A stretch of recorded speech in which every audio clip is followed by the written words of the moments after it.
फारस की रानी थी। यहाँ तक कि उसका पति राजा क्षयर्ष उसके रहस्य को नहीं जानता था। एस्तेर यहूदी थी। एस्तेर का रिश्तेदार मोर्दकै महल में कार्य करता था और उसकी देखभाल भी करता था।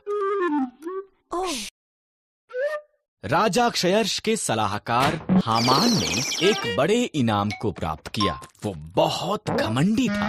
मोर्दकै के सिवा हर कोई उसके आगे सिर झुकाते थे। हामान अपमानित हुआ। उसने मोर्दकै और सभी यहूदियों को मारने की प्रतिज्ञा की।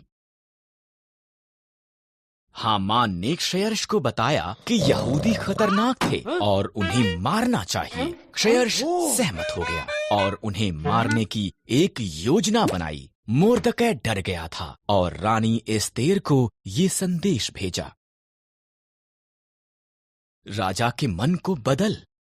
मोर्दकै ने कहा, अगर मैं उसके निमंत्रण के बिना जाऊं तो वो मुझे भी मार देगा। एस्तेर ने जवाब दिया, शायद तो इसी पल के लिए रानी बनाई गई थी। मोर्दकै ने कहा। एस्तेर साहस के साथ ये प्रयास करने के लिए सहमत हुई। वो सिंहासन के कमरे में गई।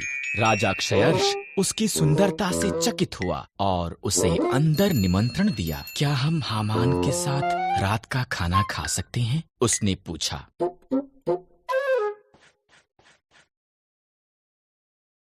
हामान उसके पिछले आंगन में एक बड़े खंभे का निर्माण कर रहा था। उसने इस पर मोर्दकै को मारने की योजना बनाई थी। तब राजा का निमंत्रण आया, इसलिए हामान रात के खाने के लिए महल में गया।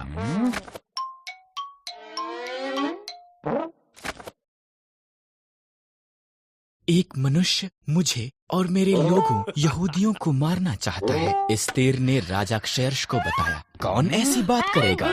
उसने पूछा। दुष्ट हामान। एस्तेर रोई। हामान, सिपाहियों, उसे मार दो।